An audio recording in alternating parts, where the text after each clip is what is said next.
I, 36, lost my 3-year-old son from a chronic condition that he was born with. I struggled a lot with his illness and received a lot of support from my family when my ex-husband was too busy with work than care for his son.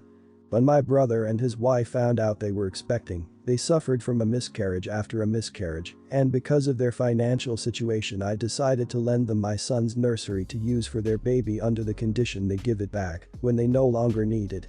It's an expensive nursery and the process of shipping, I live in another country, took me time and money, and of course not to mention its sentimental value. They were so grateful for my help and appreciated it a lot, but my sister-in-law unfortunately lost her baby at 5 months in the pregnancy, and I heard from my mother, since my brother and sister-in-law went low contact with everyone to be able to grieve. I waited few months before asking for the nursery back, since they no longer need it. I called and asked my brother to send it back despite how cruel I sounded, but I just had to get it back, but I was shocked after my brother said they sold it, all of it, every single piece. I asked why, and he said his wife was depressed and he needed money to take her on a vacation a month ago. I lost my temper and started screaming at him on the phone reminding him that this belonged to my son and only for them to borrow not sell. He apologized and asked me to be understanding of his wife's position as a grieving mother myself. I said no, they should have considered how selling my son's nursery would affect me as a grieving mother, and he replied that he didn't think I was being fair to scream at him for wanting to help his wife through these hard times. I told him that is not my problem and that I will be suing them both over the nursery and for every penny he made out of selling it. He called me nuts and hung up, then called my parents.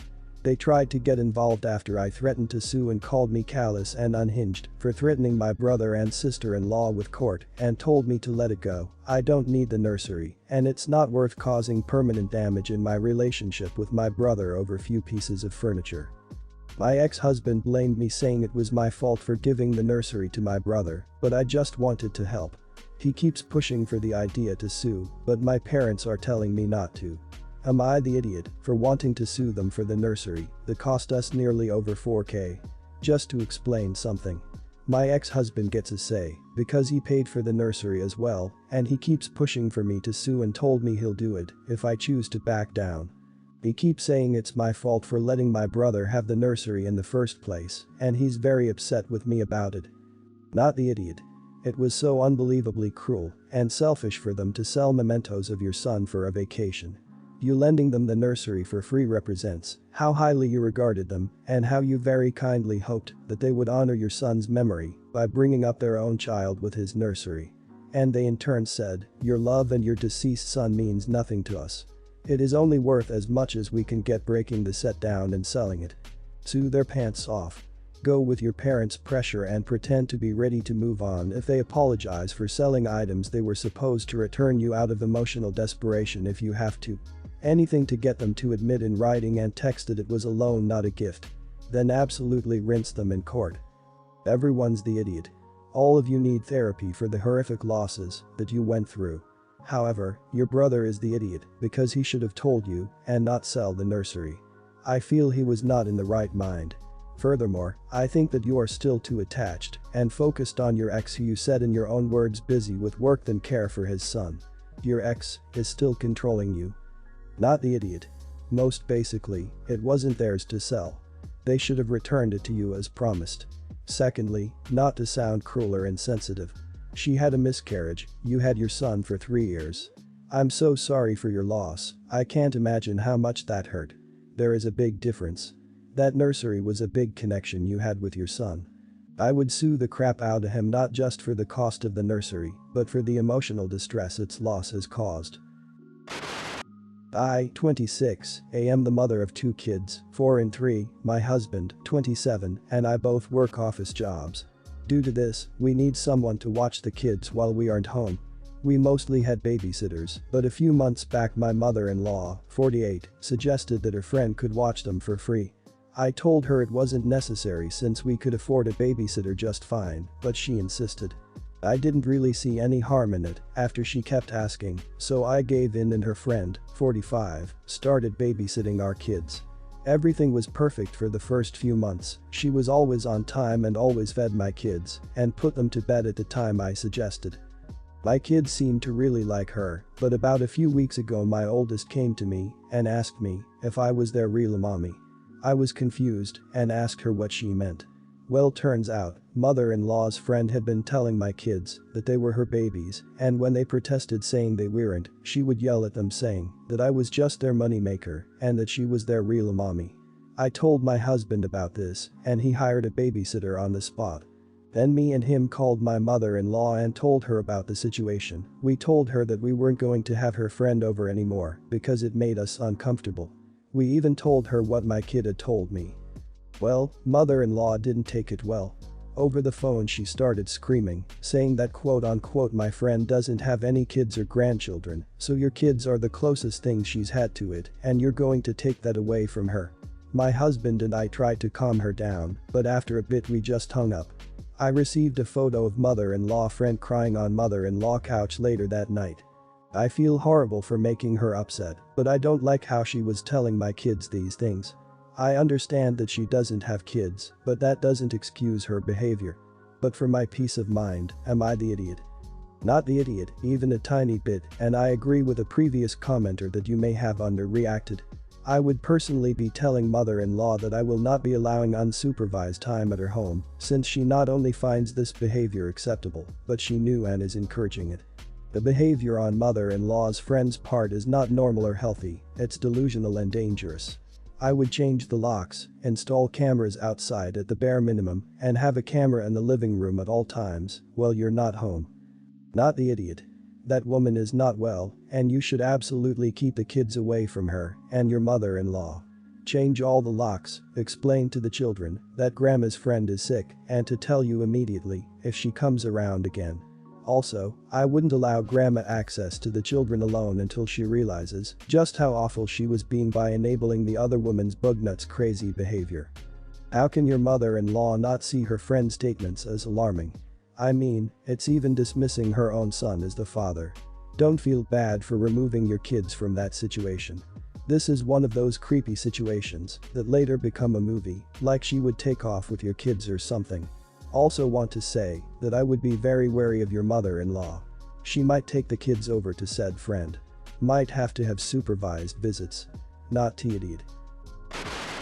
I was only 12 at the time, and my sister was 16.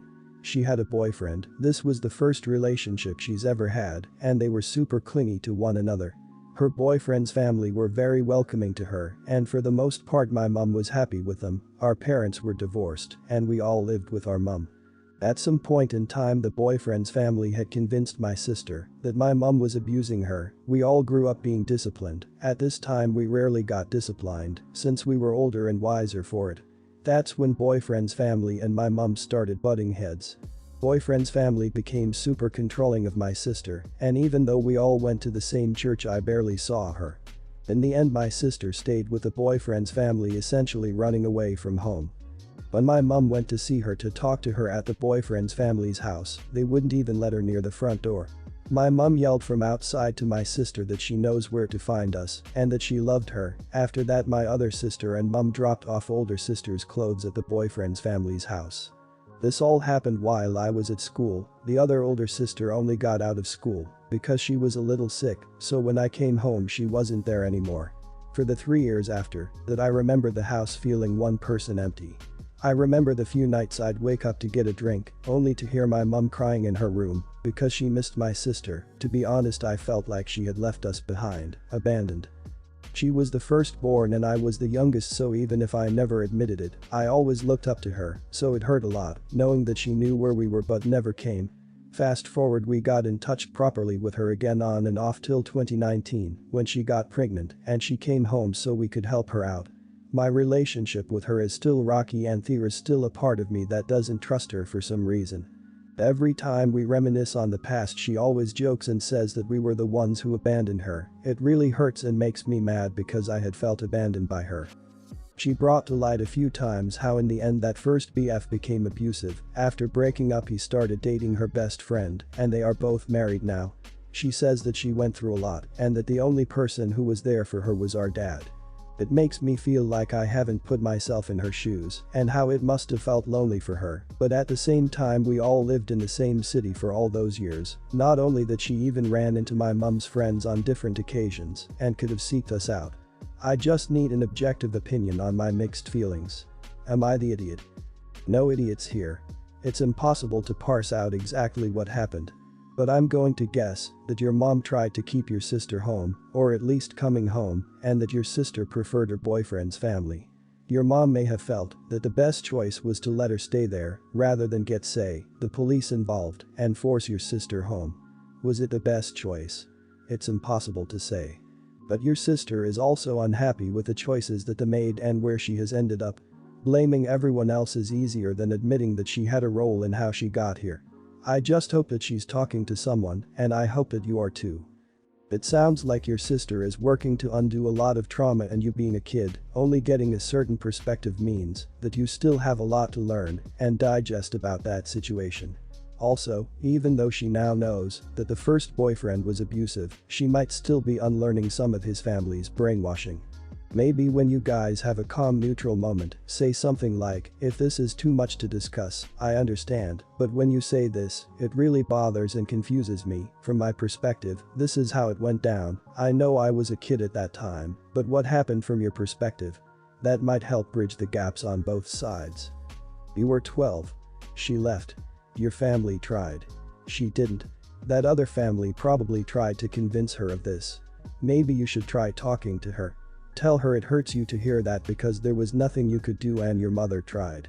I'd ask her flat out, why do you believe you were abandoned? If the other comments on this thread are true, she will say her boyfriend's family told her this. Who knows what thoughts they put in her head. I feel bad, though, for you and your mom. She put you all through crap and wants to blame you.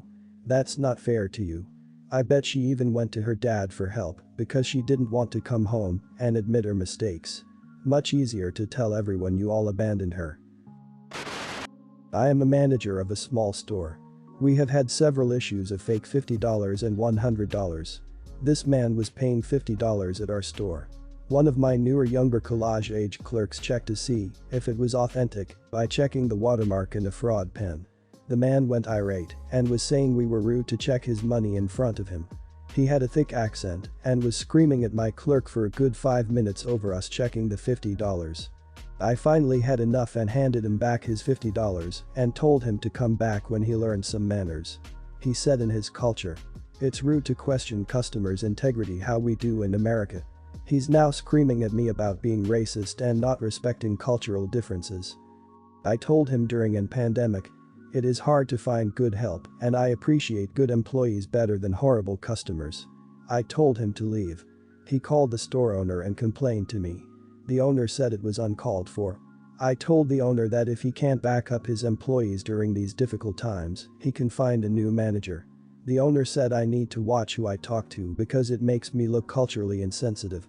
I said all cultures have their idiots and I'm not putting up with anyone disrespecting my employees. If you don't like it, I can leave and find a different job. We have already had issues with not having enough staff and management or with the clerks. So the owner let it slide. Was I being an idiot for not respecting someone's culture and letting them scream at a teenager? Not the idiot. When I managed a store, it was company protocol to check any bill over a $20, if I remember correctly. That's not uncommon, as long as it's the policy for everyone, it's not culturally insensitive. It's also very unfair of him to A. Call out something that's not culturally insensitive as being so, because it cheapens situations that are actually culturally insensitive, and B. Expect that the cashier not check his bill, because it would have fallen back on the cashier had the bill come back as fake and they hadn't checked it. Good on you for protecting your employee in this situation. Honestly, I fail to see how you were disrespecting his culture here.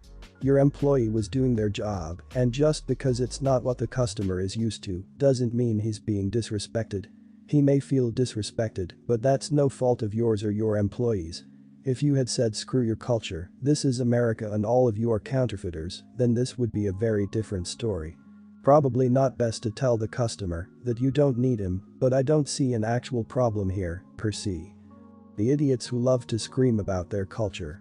My favorite thing ever was working a cultural event at a major stadium, and when a man walked up to customer service, the female staffer asked how she could help. In my country, women don't speak until spoken to. Welcome to Canada. How can I help you? Same event, a man was escorted out for pawing at a female staffer and was demanding to know what law he broke. Well, it's a long list, sir. How about you respect the culture of the country you moved to? So, I, 26, got on the bus after an 8-hour day in work. Now I get on that very first stop on the bus route and get off at the very last stop. The whole journey takes about 2 hours. When I got on the bus, it was quite busy on the bottom deck, with only one double seat left available. Usually I would go upstairs when it's this busy, but this time I had about 4 or 5 slightly heavy bags with me and didn't feel safe trying to get up the stairs with them, especially since I'm 18 weeks pregnant, so I sat on the seat downstairs. The bus emptied fairly quickly after a few stops and filled up again about halfway through the journey. This is where the problem started. An older lady with a stick got on the bus and, well, she asked me to move. She wasn't even polite when she asked, and honestly I thought she meant move over so she could sit next to me. So, I moved my bags and started to scoot over when she no, I meant, can you find another seat? This seat is reserved for disabled people. You're clearly not disabled. There are plenty of seats upstairs. These seats were not priority seats for disabled people. The ones in front of me were, which had an empty seat, but these ones were not. So I replied, sorry, I really don't feel safe going up the stairs with all these bags. I don't mind you sitting next to me though, we both have our masks on. I don't want to sit next to anybody, I don't feel safe. So move your lazy fat behind and give the seat to someone who needs it. I hate confrontation and I absolutely hate people who use their pregnancy as an excuse, which means I hate what I said next. Lady, I am pregnant, I am not going up those stairs with these bags and risking a fall. If you really want a seat to yourself, ask someone else to move. Before any more could be said, a man across from me said to the lady, here love, have my seat. He got up, let her sit down and went upstairs, but not before giving me a dirty look. The lady spent the next 10-15 minutes talking with the other oldies on the bus about how the kids these days have no respect for their elders or people with disabilities, or how they would have never have spoken to someone like in their day. This happened a couple of days ago. Well, my boyfriend and my dad said I was in the right, but I can't help but feel like I acted like an entitled brat. Not the idiot. Honestly, I've done the same. I've had a grandma give me dirty looks before for not giving up my seat to her because there was no visible proof that I had to sit down instead of her. I had hit my waist a couple days before I was on the public transport and I could not stand up for more than 2 minutes without feeling my body collapsing. I didn't get up. Another time, a pregnant friend of mine didn't get up for an old man on the bus and she was cursed out because her pregnancy wasn't even visible enough to excuse her sitting down. Sounds to me she will never be satisfied and will act entitled to the clothes on your back, sort of speak. I get you felt bad, but I think it's just because people gave dirty looks even though you were in your right and you couldn't set the situation straight. Don't know if it makes sense.